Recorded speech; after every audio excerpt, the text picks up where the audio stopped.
لیکن اس کے باوجود میں یہ کہنے کی جسارت کر رہا ہوں کہ میں ابھی بھی پر امید ہوں اور مجھے لگتا ہے کہ یہ عمل آگے بڑھے گا. اور یہ میں اس لیے کہتا ہوں کہ اس کے علاوہ کوئی چارہ نہیں ہے.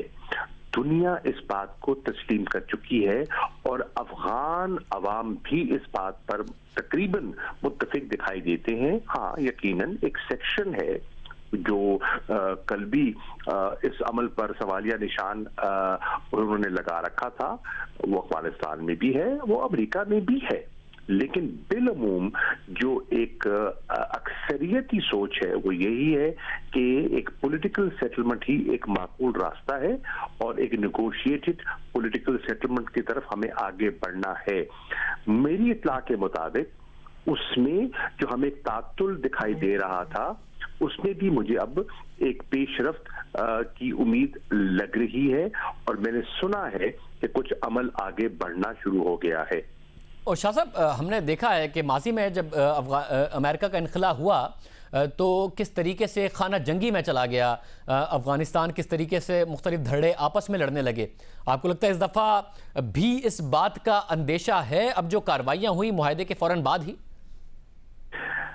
شاہزیب، اس چیز کو مد نظر رکھتے ہوئے، ماضی کے تجربات سے سیکھتے ہوئے ہماری یہی تجویز تھی کہ یہ جو انخلا ہے یہ ذمہ دارانہ ہونا چاہیے. اس لیے ہم نے ایک ریسپانسبل وڈرال کی بات کی ہے. وڈرال تو ہونا ہے اور آپ دیکھیں کہ وڈرال کو جو سٹیگر کیا گیا ہے کہ 135 دنوں میں ڈرا ڈاؤن ہوگا اور 8,600 تک جو ہے وہ لوگ رہ جائیں گے اور 5 جو ملٹری بیسز ہیں ان کو خالی کیا جائے گا اور بقیہ جو فورسز ہیں ان کا انخلا اگلے 9.5 مہینوں میں ہوگا اور یہ سارا عمل جو ہے یہ 14 مہینوں میں مکمل ہوگا. اور شاہ صاحب جب تک یہ معاملات طے نہیں ہوتے، انٹر افغان ڈائیلاگ جو ہے، اب نظر آ رہا ہے کہ امریکہ تو جانا چاہتا ہے، پھر ڈونلڈ ٹرمپ کا الیکشن بھی وہاں پر آئے گا تو انہیں شاید پرواہ کم ہو اس بات کی کہ افغانستان کے اندر کیا معاملات ہو رہے ہیں. اگر یہ معاملات ٹھیک نہیں ہوتے اور امریکہ پھر بھی انخلا کرتا ہے، وہاں پر الیکشن بھی آ رہا ہے ٹرمپ کا، تو آپ سمجھتے ہیں کہ اس وقت صورتحال اور زیادہ خراب ہو سکتی ہے، پاکستان کے لیے بھی نازک صورتحال بن سکتی ہے؟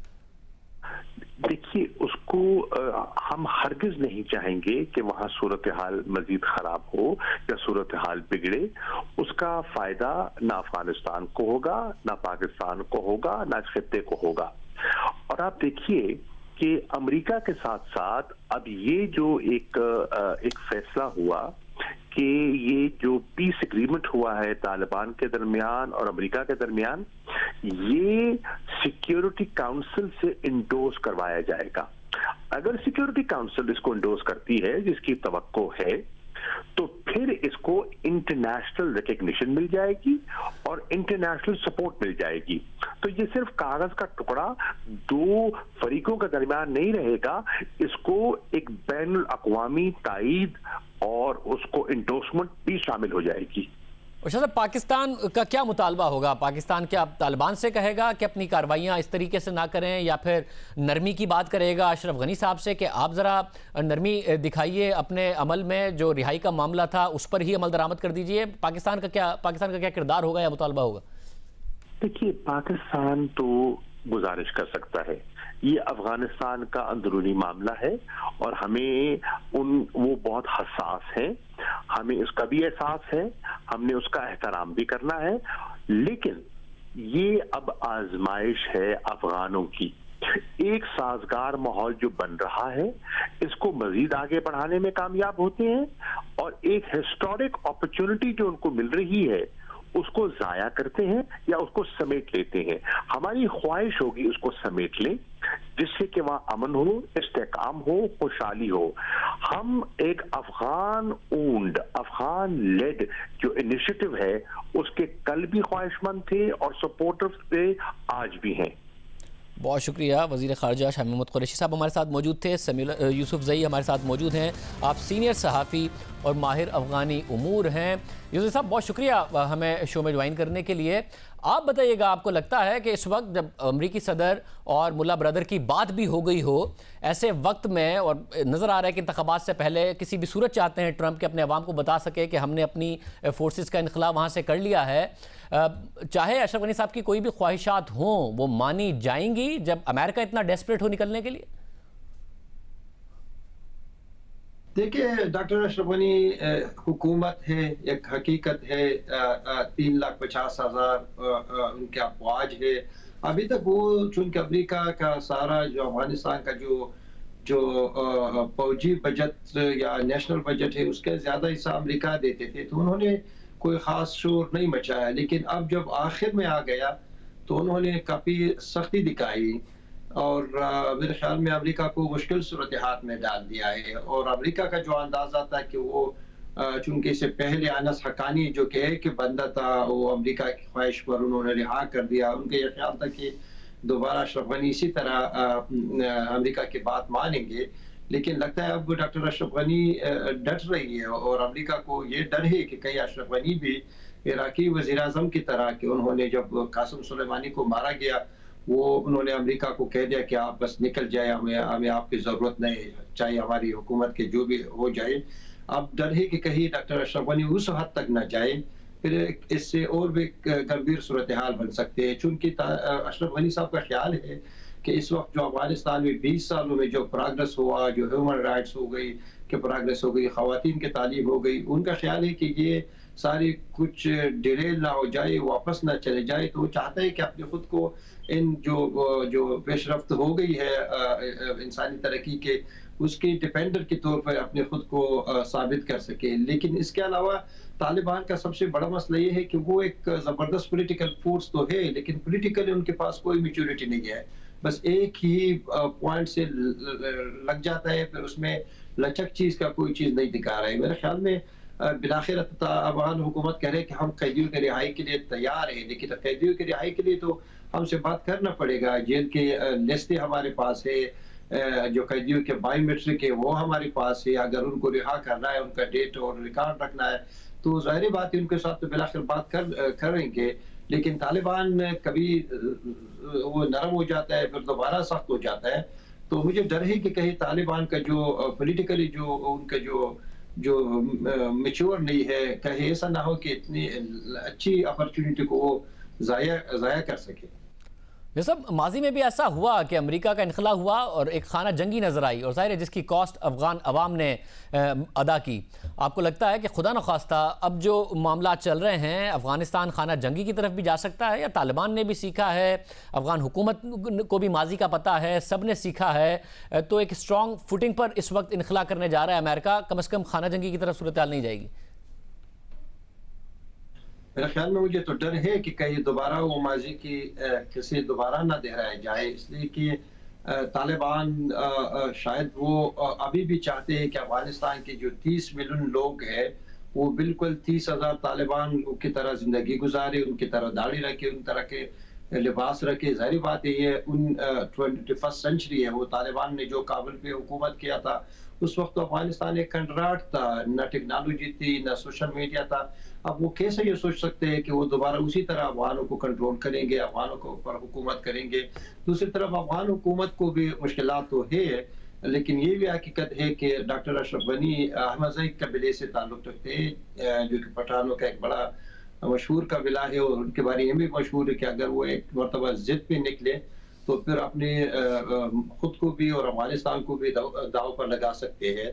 تو اگر امریکہ کا جو کردار ہے وہ جس طرح انہوں نے ایگریمنٹ کیا اس میں کافی چیزیں انہوں نے مبہم رکھی ہے، ان کو سالٹ آف نہیں کیا. اسی وجہ سے سٹارٹ ہی میں معاہدے کی یہ غلط فہمیاں شروع ہو گئی قیدیوں کے بارے میں.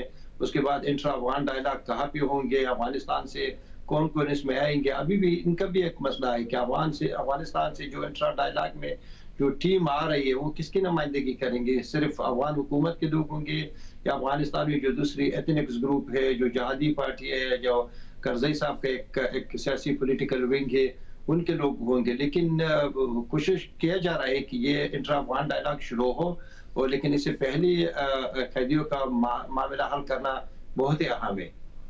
بہت شکریہ زئی صاحب ہمارے ساتھ موجود تھے، گفتگو آپ نے سنی۔ صورتحال اس وقت بھی گھمبیر ہے، اچھی ڈیولپمنٹس ہوئی تھی مگر اس کے بعد صورتحال خراب ہوتی نظر آئی ہے۔ پروگرام میں آگے بڑھتے ہیں۔ وزیر اعظم عمران خان یہ سمجھتے تھے اور عوام کو بھی بتاتے تھے کہ جب تحریک انصاف کی حکومت آئے گی لوگ ٹیکس دیں گے، ایماندار حکومت آئے گی تو لوگ اور زیادہ ٹیکس دیں گے۔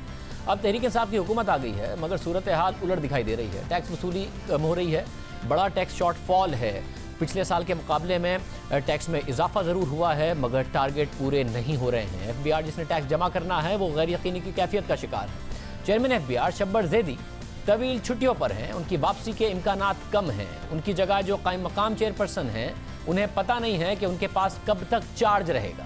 خود وزیر اعظم عمران خان نے ٹیکس وصولی کے حوالے سے پریشانی ہے اس وقت نظر آ رہی ہے، اس حوالے سے انہوں نے ایک بڑا فیصلہ بھی لیا تھا مگر ان کے فیصلے کو انہی کی کابینہ کے ایک رکن کی طرف سے مخالفت کا سامنا ہے۔ مگر پوری صورتحال میں ٹیکس وصولی متاثر ہو رہی ہے۔ اس حوالے سے دی نیوز میں انصار عباسی کی خبر شائع ہوئی ہے جس کے مطابق وزیر اعظم عمران خان ملک کی معاشی حالت بہتر بنانے کے لیے اپنی معاشی ٹیم میں نئے افراد کی شمولیت چاہتے ہیں۔ یہ بات اب طے ہو چکی ہے کہ شبر زیدی اب واپس نہیں آئیں گے۔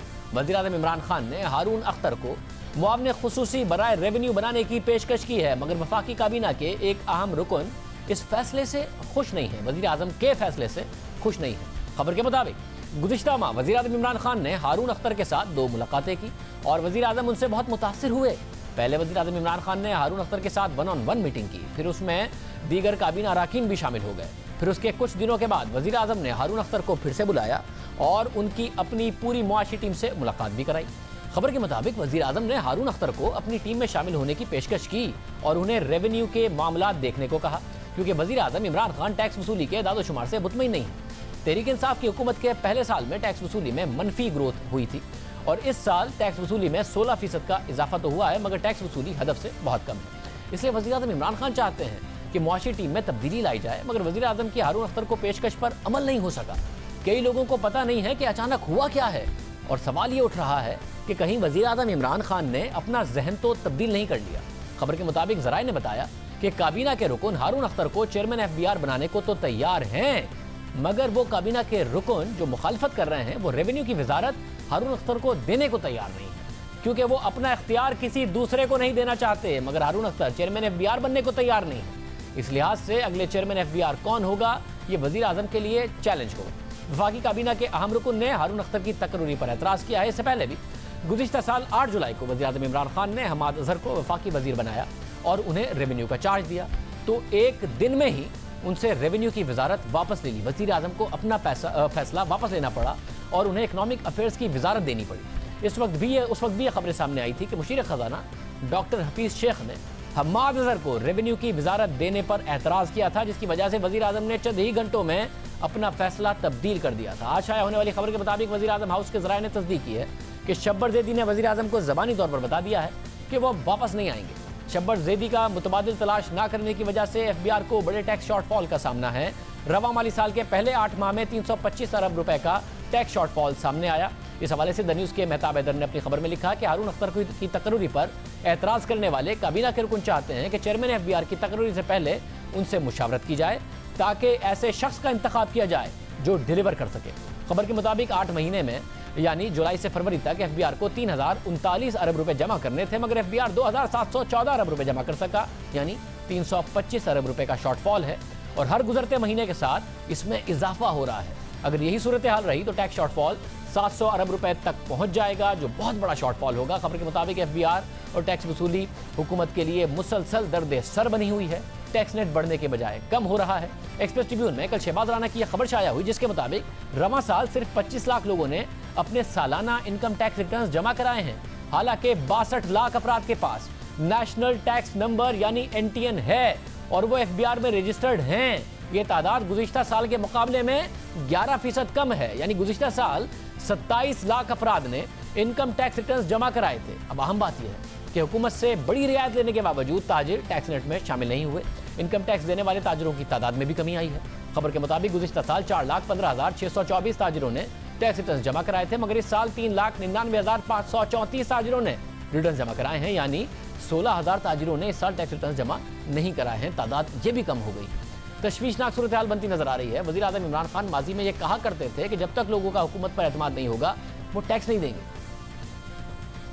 کرپٹ ہیں اور ملک کے پرائم منسٹر ہیں, لوگ ٹیکس نہیں دیں گے. ساری جتنی بھی ریسرچ ہے ٹیکس اکٹھے کرنے کی وہ یہ ہے کہ اگر قوم ٹیکس نہیں دینا چاہتی اب ٹیکس نہیں اکٹھا کر سکتے. اسکینڈینیویا کے لوگوں کو کوئی ان کو خاص خوف نہیں دینا پڑتا, وہاں ان کو اعتماد ہے کہ ان کا ٹیکس کا پیسہ ان پہ خرچ ہوگا. اور پھر گزشتہ سال مئی میں وزیر اعظم عمران خان نے شبر زیدی کی تعیناتی کا اعلان کیا تھا, تو اس وقت انہوں نے کہا تھا کہ 8,000 ارب روپے آسانی سے جمع کیے جا سکتے ہیں. ہمارا یہ سال مشکل گزرنا تھا کیونکہ اس کے اندر آتے ساتھ ہی کوئی بھی اداروں کو اتنا نہیں ایک دم ٹھیک کر سکتا کہ ایک دم اتنا بڑا ڈیفیسٹ اور وہ پروفٹ میں چلا جائے, یہ نہیں ہو سکتا. لیکن میں آپ کو یہ بتا دوں کہ ہمیں جو ہم اب چینجز کر رہے ہیں, اب ہم انشاءاللہ آج اب نیا ایف بی آر کا ہم چیئرمین اناؤنس کر رہے ہیں, اس کے نیچے ایک پورا شبر زیدی کو, اور تو جو اب ہم پلان لے کے آ رہے ہیں, میرے خیال میں کہ پاکستان میں 8 ٹریلین روپیہ اکٹھا کرنا مشکل نہیں ہے.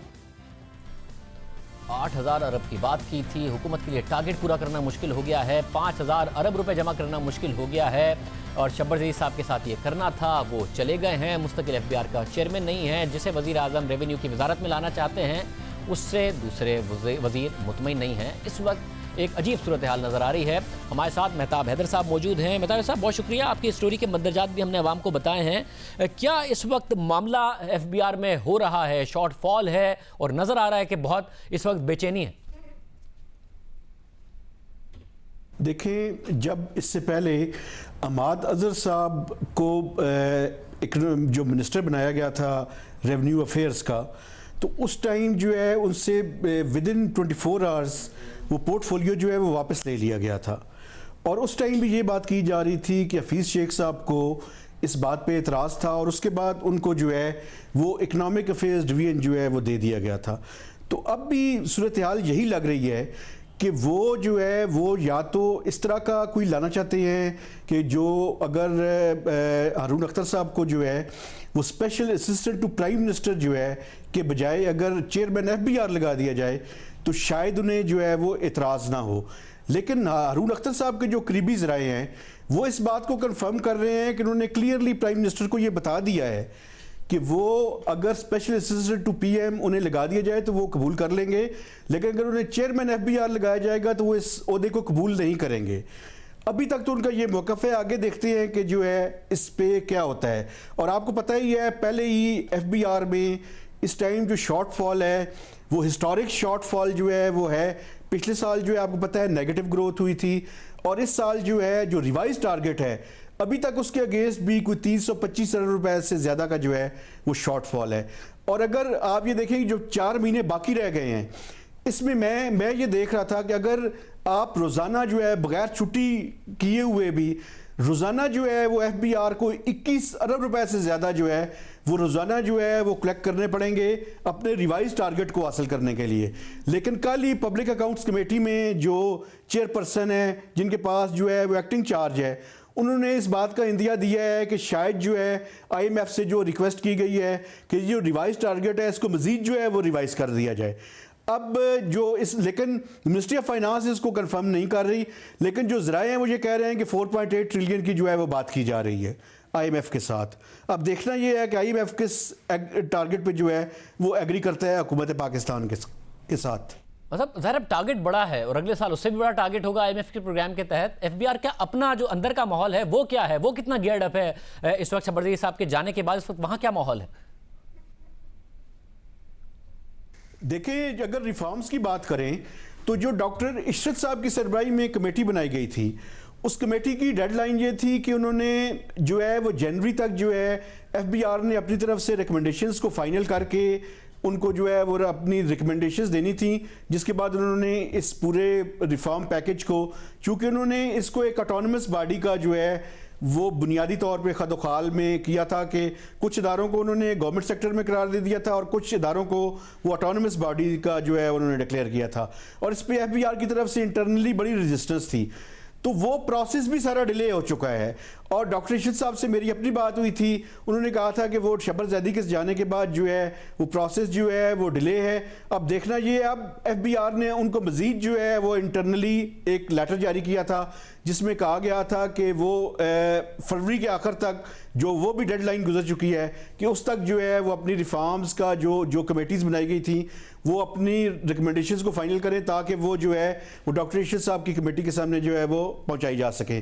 وہ ریفارم کا پروسیس بھی ایک طرف متاثر ہے اور دوسری طرف جو ریونیو ہے اس میں بھی شارٹ فال ہے. اسی وجہ سے آپ دیکھیں کہ ابھی جو ہے وہ پیٹرولیم لیوی میں جو ہے وہ اضافہ کیا گیا تاکہ جو ایف بی آر کا شارٹ فال ہے اس کو نان ٹیکس ریونیو کے ذریعے جو ہے کمپنسیٹ کیا جا سکے.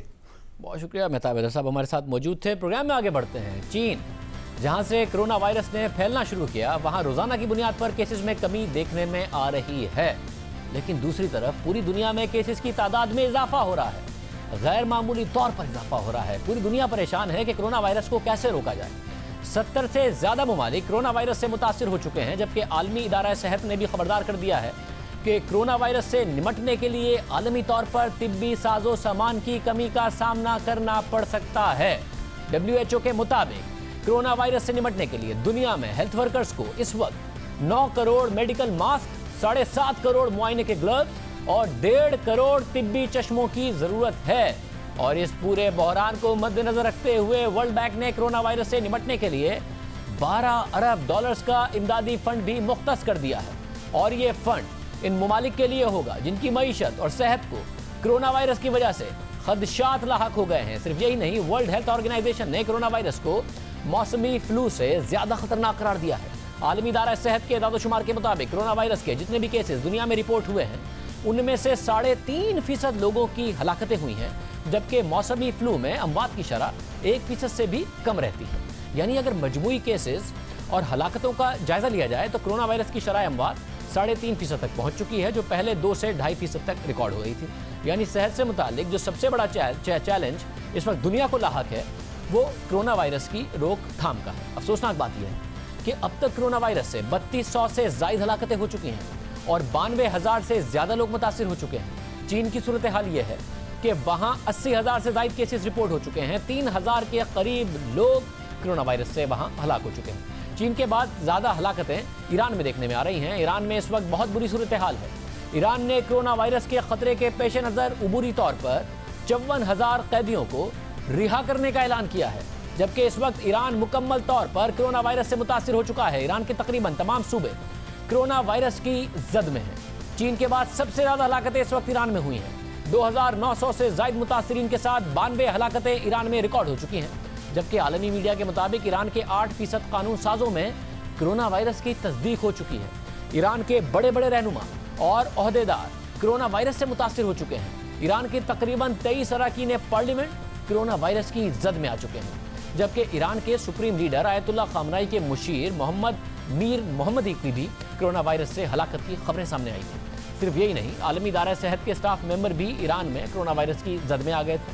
اس وقت ایران کو طبی ساز و سامان کی کمی کا سامنا ہے. خود ورلڈ ہیلتھ آرگنائزیشن کے مطابق کرونا وائرس سے نمٹنے کے لیے اس وقت جو سب سے ضرورت مند ملک ہے وہ ایران ہے. اہم بات یہ ہے کہ ایران وہ ملک ہے جہاں سے کرونا وائرس مشرق وسطیٰ اور ایشیا کے دیگر ممالک تک پھیل گیا ہے. چین اور ایران کے بعد اٹلی سب سے زیادہ متاثرہ ملکوں میں شمار ہوتا ہے. تقریباً 2500 کیسز ہیں اور اٹلی میں تقریباً 79 ہلاکتیں ریکارڈ ہو چکی ہیں. اور اٹلی وہ ملک ہے جہاں سے کرونا وائرس کا پھیلتا رہا اور اس نے یورپ کے دیگر ممالک کو متاثر کیا. کرونا وائرس سے ہونے والی ہلاکتوں سے متعلق جو چوتھا سب سے زیادہ متاثر ہونے والا ملک ہے وہ جنوبی کوریا ہے, جہاں 32 ہلاکتیں ہو چکی ہیں. اور متاثرین کے حوالے سے جنوبی کوریا کا دوسرا نمبر ہے, جہاں کرونا وائرس کے متاثرین کی تعداد 5,500 سے تجاوز کر چکی ہے. 5واں ملک جو کرونا وائرس سے سب سے زیادہ متاثر ہوا ہے وہ جاپان ہے, جہاں 1,000 کے قریب لوگ کرونا وائرس سے متاثر ہو چکے ہیں. 12 ہلاکتیں ہو چکی ہیں. زندگی بری طرح متاثر ہے. اسکولز بند کر دیے گئے. دوسری طرف امریکہ جیسا ملک بھی کرونا وائرس سے متاثر ہوا ہے. امریکہ میں کرونا وائرس سے اب تک 9 ہلاکتیں ہو چکی ہیں. 126 لوگ متاثر ہو چکے ہیں. گزشتہ چند گھنٹوں میں پولینڈ میں, ارجنٹینا میں, ارمینیا میں بھی کرونا وائرس کے ابتدائی کیسز رپورٹ ہو چکے ہیں. اور پاکستان میں اس وقت صورتحال یہ ہے کہ صرف 5 کیسز رپورٹ ہو چکے ہیں, جبکہ ہلاکتوں کی کوئی خبر سامنے نہیں آئی ہے. افواہیں ضرور چل رہی ہیں کہ پاکستان میں کیسز کی تعداد کہیں زیادہ ہو سکتی ہے, لیکن آج وزیر اعظم کے معاون خصوصی برائے صحت ڈاکٹر ظفر مرزا نے ان افواہوں کو بے بنیاد قرار دیا۔ آپ کہہ رہے ہیں کہ 5 ہیں، جبکہ اس حوالے سے یہ بھی بتایا جا رہا ہے کہ یہ 250 کے قریب ہے، اور اس چیز کو کنفرم اس لیے نہیں کیا جا رہا ہے کہ چونکہ PSL چل رہا ہے اور اس حوالے سے یہ 100% غلط بات ہے، 100% بلکہ 200% غلط بات ہے۔ ہم 200 سے زیادہ سسپیکٹڈ پیشنٹس کے ٹیسٹ کر چکے ہیں، اب تک صرف 5 پازیٹیو ہیں، اور ان 5 جو مریض ہیں ان میں سے بھی زیادہ تر مریض جو ہیں وہ بہت زیادہ سٹیبل ہے اور ریکور کر رہے ہیں۔ اس وقت اس سٹیج پہ ہم یہ ریکمینڈ نہیں کر رہے کہ اسکول بند کر دیے جائیں۔ چند ضروری جو احتیاطی تدابیر ہیں وہ کریں، اپنے ہاتھوں کو بار بار دھوئیں 20 سیکنڈ تک۔ اگر آپ کو نزلہ زکام ہے یا کسی ایسے شخص کو جانتے ہیں کہ جس کو نزلہ زکام ہے تو ایک فاصلہ رکھیں۔ کرونا وائرس کے معاشی اثرات بھی سنگین ہوتے جا رہے ہیں۔ کرونا وائرس کی وجہ سے جو معیشت پر برا اثر پڑ رہا ہے، اس کے لیے امریکہ نے اپنی شرح سود میں کمی کا اعلان کیا، مگر اس بڑے فیصلے کے باوجود امریکہ کی اسٹاک مارکیٹس کل نہیں سنبھل سکی تھیں۔ آج ان میں سنبھلاؤ نظر آ رہا ہے، مسلسل مندی کا سامنا ہے۔ دوسری طرف اس وقت عالمی سیاحت کی انڈسٹری بری طرح متاثر ہو رہی ہے۔ پوری دنیا میں ہوٹلز کی بکنگ متاثر ہو چکی ہے۔ جہاں ہجوم ہوتا تھا وہاں ویرانی نظر آ رہی ہے، لوگ سفر نہیں کر رہے ہیں، احتیاط کر رہے ہیں، پابندیوں کا بھی سامنا ہے۔ بلومبرگ کی رپورٹ کے مطابق سیاحت کے $1700 ارب کی انڈسٹری کو اس وقت کرونا وائرس کی وجہ سے خطرات لاحق ہو گئے ہیں۔ جو ایئر لائن انڈسٹری ہے اس کے لیے کہا جا رہا ہے کہ $30 ارب تک کا نقصان ہوگا۔ فلائٹ سستی کر دی گئی ہیں، پھر بھی نہیں فلائی کر پا رہی ہیں۔ بڑی بڑی ایئر لائنز نے چین ہو، ایران ہو، اٹلی جیسے ممالک کی فلائٹس اپنی منسوخ کر دی ہیں۔ اس وقت بین الاقوامی طور پر صورتحال بہت سنگین نظر آ رہی ہے۔ پروگرام میں آگے بڑھتے ہیں۔ سابق وزیر اعظم نواز شریف کی وطن واپسی اور علاج کے معاملے پر نون لیگ اور حکومت میں تناؤ بڑھتا جا رہا ہے۔ الزام تراشیوں، بیان بازیوں میں شدت آ رہی ہے۔ نواز شریف کو بیرون ملک بھیجنے کی اجازت دینے کے بعد اب خود وزیر اعظم اور ان کے وزراء ان کی بیماری پر اور اپنی حکومت کے ہی میڈیکل بورڈ کی رپورٹس پر جعل سازی کا الزام لگا رہے ہیں، تحقیقات کا مطالبہ کر رہے ہیں۔ پنجاب حکومت اسی بورڈ کو ڈیفینڈ کر رہی ہے، وفاقی وزراء اسی بورڈ پر جعل سازی کا الزام لگا رہے ہیں۔ حکومت نے نواز شریف کی نامکمل میڈیکل رپورٹس کی بنیاد پر ضمانت کی۔ منسوخی کے بعد نواز شریف کو ڈیپورٹ کرانے کے لیے برطانوی حکومت کو خط بھی لکھ دیا ہے، مگر نون لیگ واضح کر چکی ہے کہ حکومت جتنا چاہے خط لکھ لے، نواز شریف برطانوی ڈاکٹرز کی اجازت اور علاج مکمل کرائے بغیر واپس نہیں آئیں گے۔ نون لیگ کا الزام ہے کہ حکومت نواز شریف کی صحت پر سیاست کر رہی ہے۔ نون لیگ کے رہنما مصدق ملک نے آج نیوز کانفرنس میں برطانیہ کے ان اسپتالوں کی تفصیلات بتائی جہاں سے نواز شریف کا علاج کرایا گیا۔ نواز شریف صاحب کی صحت کے حوالے سے حکومت جو کچھ اس وقت کہہ رہی ہے وہ سیاسی بیان بازی ہے اور غلط بیانی پہ مبنی ہے۔ یہ فیصلہ کہ انہیں باہر جانا ہے یا نہیں جانا ہے، یہ کس نے کیا؟ کابینہ نے کیا۔ پھر ہمیں کہا گیا کہ بھئی آپ وہاں پر گئے، آپ نے ابھی تک علاج نہیں کروایا۔ گائز اینڈ سینٹ تھامسز ہسپتال میں اپنا علاج کروا چکے ہیں، اپنا ڈائگنوسس کروا چکے ہیں، رائل برامپٹن ہسپتال میں کروا چکے ہیں، لنڈن برج ہاسپٹل میں کروا چکے ہیں، university college London hospital UCL hospital میں کروا چکے ہیں، ہیمر سمتھ ہاسپٹل میں کروا چکے ہیں۔ حکومت پر الزام لگ رہا ہے کہ اس نے ڈیل کر کے نواز شریف کو باہر بھیجا ہے، اور گزشتہ روز چیئرمین پیپلز پارٹی بلاول بھٹو زرداری کا کہنا تھا کہ اگر نواز شریف مجرم تھے تو انہیں کیوں باہر بھیجا گیا؟ عمران خان نے خود میاں محمد نواز شریف صاحب کو لندن بھیجا تھا۔ اب وہ جھوٹ نہ بولے قوم کے سامنے، رونا مت روئے۔ آپ کیسے کہہ سکتے ہو کہ یہ مجرم ہیں؟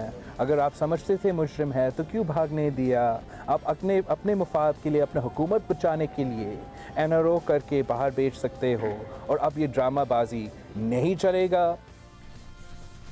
حکومت نواز شریف پر الزام لگا رہی ہے کہ وہ علاج کرانے گئے تھے، عدالتی فیصلے کے تحت گئے تھے اور علاج وہاں نہیں کرا رہے ہیں، اس لیے انہیں واپس لانے کی کارروائی شروع کی جا رہی ہے۔ برطانوی قوانین کے تحت یہ ممکن نہیں ہو پائے گا کہ انہیں فوری طور پر واپس لایا جا سکے، یعنی کہ جنگ اس وقت سیاسی بیانیے کی ہے، پولیٹیکل نیریٹو کی ہے، جو حکومت نواز شریف کے خلاف بیانانے کی کوشش کر رہی ہے اور نون لیگ اس کا دفاع کر رہی ہے، مگر کامیاب کون ہو رہا ہے؟ سینئر صحافی تجزیہ کار مجیب الرحمان شامی صاحب ہمارے ساتھ موجود ہیں۔ شامی صاحب بہت شکریہ۔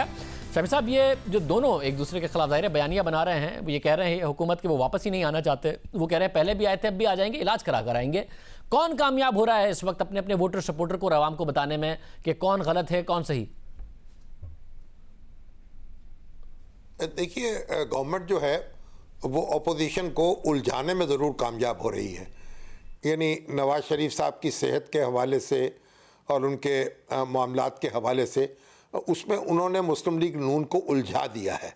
اب وہ ایک دفاعی جنگ لڑ رہی ہے وہ، اور جب معاملات جو ہیں سامنے آئیں گے، عدالت تک بات پہنچے گی، تو اس وقت پتہ چلے گا کہ کون کہاں کھڑا ہے اور کس طریقے سے نواز شریف صاحب جو ہیں ان کی صحت کا معاملہ ہے اور ان کا علاج کس طریقے سے ہونا ہے۔ فی الحال تو حکومت جو ہے اس نے مسلم لیگ نون کو ایک پیچھے دھکیلا ہے، ایک دفاعی جنگ پر مجبور کر دیا ہے۔ مطلب اور اس بنیاد پر آپ کو لگتا ہے جو دباؤ اچانک حکومت پر آیا، تیزی سے ضمانتیں ہوئیں، عدالت نے جس قسم کے ریمارکس دیے ضمانت میں، نیب کے حوالے سے جو باتیں کیں، اور اس کے بعد خود حکومتی وزراء کہتے نظر آئے کہ جی ہاں ہمارا جو احتساب کا بیانیہ تھا وہ ناکام ہو گیا ہے، احتساب کو انتقام کی باتیں ہونے لگیں، تو ایسے وقت میں یہ اچانک ایک بیانیہ حکومت کو فائدہ دے گا اپنے ووٹر سپورٹر کی نظر میں جو نواز شریف کے خلاف بنا رہے ہوں؟ دیکھیے یہ جو حکومت ہے جب سے برسر اقتدار آئی ہے، یہ اپوزیشن پر اٹیک کرنے میں اپنی زندگی سمجھتی ہے۔ اگرچہ بہت سے لوگوں نے یہ مشورہ دیا کہ اسے اپنی مثبت کارکردگی کی طرف توجہ دینی چاہیے، لیکن وہ اس کی قائل نہیں ہو پائی۔ میرا خیال اس کے جو ذمہ داران ہیں وہ سمجھتے ہیں کہ ہمیں اپوزیشن جو ہے اس کو رگیدنا چاہیے، اس پر حملے کرتے رہنا چاہیے، خواہ وہ جو کچھ بھی اس کے لیے ان کو پاپڑ بیلنے پڑیں، جتنی بھی کہانیاں گھڑنی پڑیں یا مفروضے جو ہیں بنانے پڑیں، اپوزیشن پر ان کی یلغار جاری رہنی چاہیے۔ اور اس لحاظ سے میں سمجھتا ہوں کہ ان کی حکمت عملی جو ہے کچھ ایسی ناکام بھی نہیں ہے۔ اپوزیشن اس میں الجھی بھی ہے اور ان کے اپنے جو ووٹرز ہیں وہ اپنی جگہ موجود ہیں، اور اس کے ساتھ ہی ساتھ آپ دیکھیں تو معاشی طور پر بھی اور خارجی محاذ سے بھی اچھی خبریں آئی ہیں، تو اس سے حکومت جو ہے لگتا ہے کہ اس کے قدم پہلے سے کچھ زیادہ جم گئے ہیں۔ یعنی جو حکومت پر تنقید ہوتی تھی کہ بھائی اپنی کارکردگی پر فوکس کیجئے، اور جو فوکس نظر بھی نہیں آتا تھا، آپ کو لگ رہا ہے کہ کم از کم فائنلی وزیر اعظم کا بھی یہ جو مہنگائی کے حالیہ خبریں آئیں اور جس طریقے سے نظر آیا گندم، چینی، مافیاز، تو مافیاؤں کے خلاف کارروائی تو کوئی نہیں ہوئی، مگر فوکس کم از کم ضرور ہوا ہے حکومت پر دباؤ پڑنے کے بعد ان کا معیشت پر، اپنی کارکردگی پر۔ تو حکومت کا کہنا یہ تھا کہ ہم جو کچھ کر رہے ہیں اور سخت اقدامات لے رہے ہیں اس کا نتیجہ جو ہے وقت گزرنے کے ساتھ سامنے آئے گا۔ تو ابھی آپ یہ دیکھیے کہ کچھ تو ایک آسمانی امداد آئی ہے کہ یعنی تیل کی قیمتیں کم ہو گئی ہیں، اس سے ایک ریلیف ملا ہے، اور ریونیو میں جو کمی تھی اس کو پورا کرنے کا کچھ نہ کچھ سامان ہوا ہے۔